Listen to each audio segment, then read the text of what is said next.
Welcome back. Could knowing a little more about your landlord influence your housing decisions? Organization JustFix launched a new and improved tool titled Who Owns What to help NYC tenants learn more about their landlords. Joining me to discuss WOW is Program Manager for JustFix, Johanna Monge. Johanna, thank you so much for joining me. Thank you for having me. Now, can you first tell us about your organization, JustFix? Yeah, for sure. So JustFix is a New York City-based organization that works to co-create tools with tenants, organizers, and legal advocates to fight displacement and achieve stable housing for all. And we do this by leveraging the power of data and technology to support individual and collective action for housing justice. Now, your organization recently announced the release of a new and improved version of Who Owns What, also known as WOW.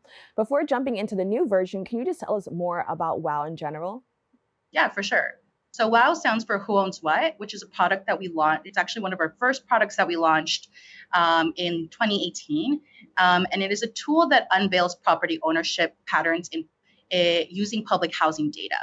And so this provides you with a snapshot of the current conditions as well as the recent history around a given building. And it's also its associated portfolio, which includes all the buildings that may be owned by the same property management company or landlord. So, what are some new features that viewers can look forward to with this new version? Yeah. So there are two new features that we've been working on a lot, especially in collaboration with our partners, such as tenant advocates. And one of the main features is our search for landlord feature. And this allows for users to be able to look up their landlord and not only find their building, but also all other buildings associated. And then in addition to that, when folks are able to click on the summary tab on the website, they are then able to see a whole web of all the associated business addresses as well as any other stakeholder that is associated to their building that they may live in or may be searching for. So, I think this is really, really cool. And there's so much information tied to it. Was this challenging to kind of gather all this stuff together? So yeah, of course, we use a lot of user research to get to the actual features that we think are priority to unveil. But also the most important thing about our products is that we utilize public data, particularly New York City open data. And this allows us to be able to easily access data that unfortunately is not as well presented when you just look it up to like the regular person. But our data folks, as well as engineers, are able to work together to use this open data feature that is available to the public, but are able to organize it and allow for folks to be able to easily access all this information that is useful for them when they are researching their building or any building that may be in their neighborhood that they see are under not great conditions. That's amazing. Now, I really want to know, why did your organization, even just come up with this idea to create a platform to assist NYC tenants? Yeah. So, for example, personally, I'm a tenant organizer by training.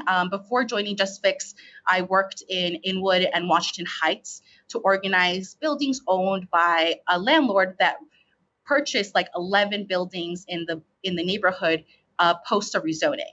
And we work with a lot of tenant organizers and advocates and tenants themselves that are dealing with similar issues in their neighborhoods. And so a key element of organizing is research. And unfortunately, in other cities and states, and even in New York City prior to our products being launched, this was a process that took a lot of time. And that takes away from being able to connect with your neighbors and actually assist people one on one.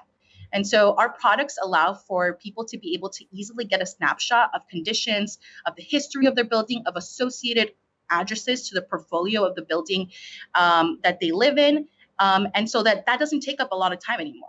You can easily show it to the tenants that you're working with. You can show it to in presentations and also use it as leverage when you are dealing with a situation with your landlord and be like, hey, I know this is not just an anomaly in my building, but also a trend and a pattern across the buildings that you own.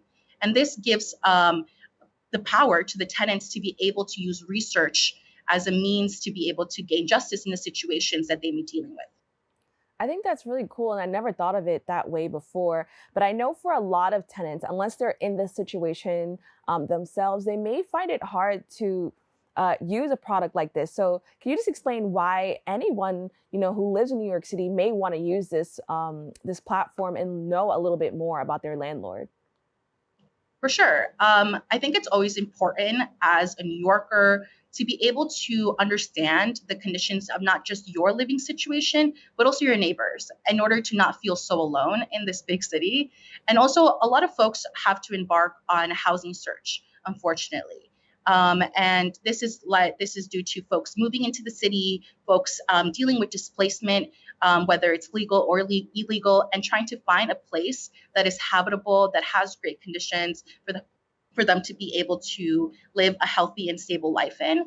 And so being able to research your building prior to moving into your building or deciding where you want to live in, you are able to see exactly what you may be facing once you move in and choose whether, okay, this is a situation that I do feel like I can go into, or know exactly what you may be facing, um, in order to then embark on either organizing your building with your neighbors or deciding to choose to live in that apartment building or not. So this is both for folks that live in buildings long term and don't want to feel so alone, but also for folks that are just moving into the city or are New Yorkers that have to deal with the housing search, which is unfortunate for a lot of folks that we have to face, right? Because long-term housing is not as easy to find anymore.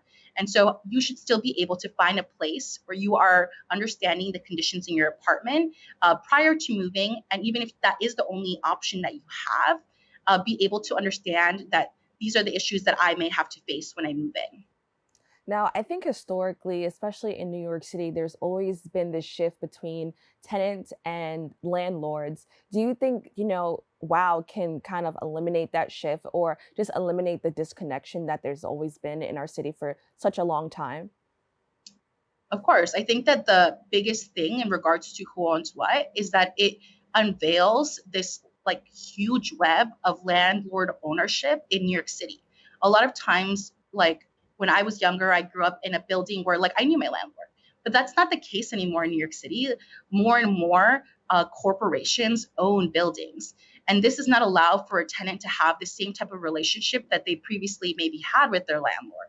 And so they want to be able to understand, okay, I'm not just a tenant living in this building that is owned by this corporation that may own another building in my neighborhood, but I'm now living in a situation that is owned by a corporation that owns tens, if not hundreds, of buildings across the city and potentially nation or even internationally. And so you know exactly who your target is and how you may potentially choose the tactic to like deal with your housing situation, whether it is a repair. It may be different depending on the type of landlord that you have.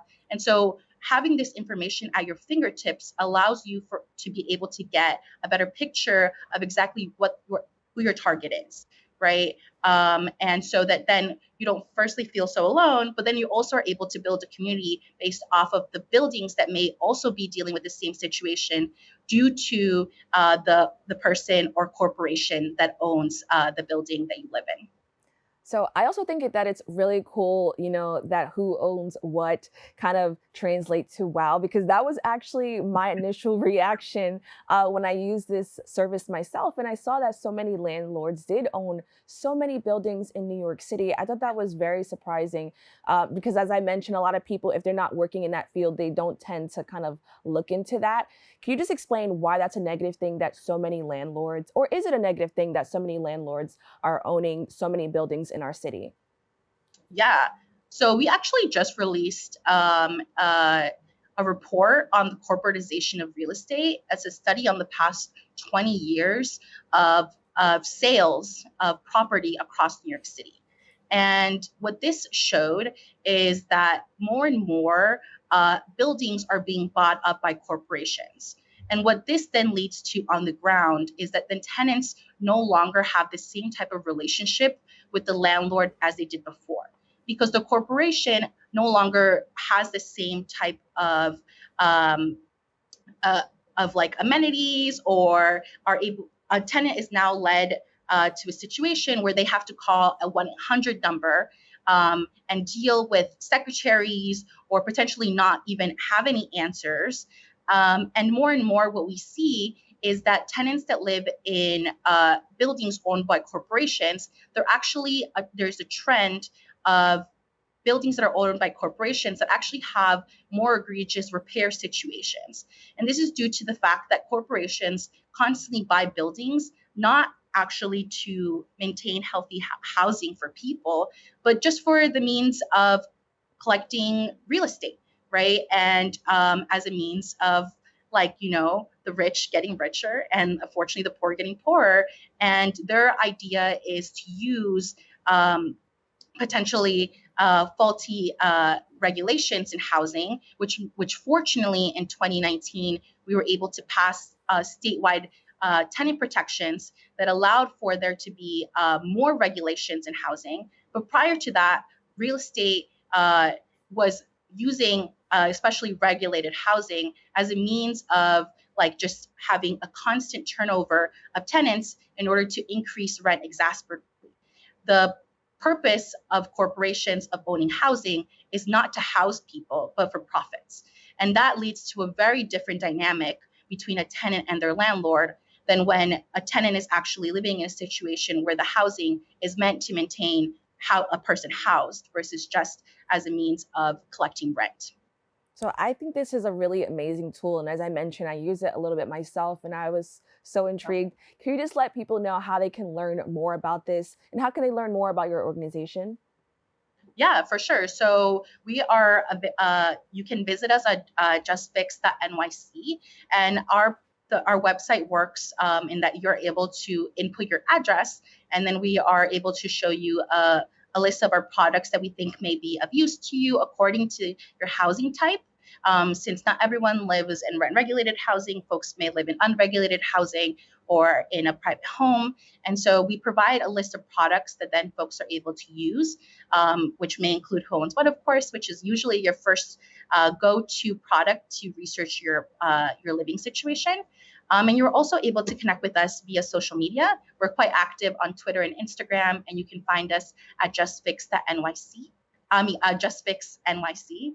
And you can also email us at hello@justfix.nyc if you do have any questions pertaining to your living situation, or you have any questions about our products, or would like to partner with us if you are a tenant organization or tenant advocate or tenant that is dealing with this situation where you would like to be able to use our products to organize or deal with your housing situation. All right, Joanna, thank you so much for joining me. For sure. Thank you so much for having me. Have a great day. We'll be right back with more open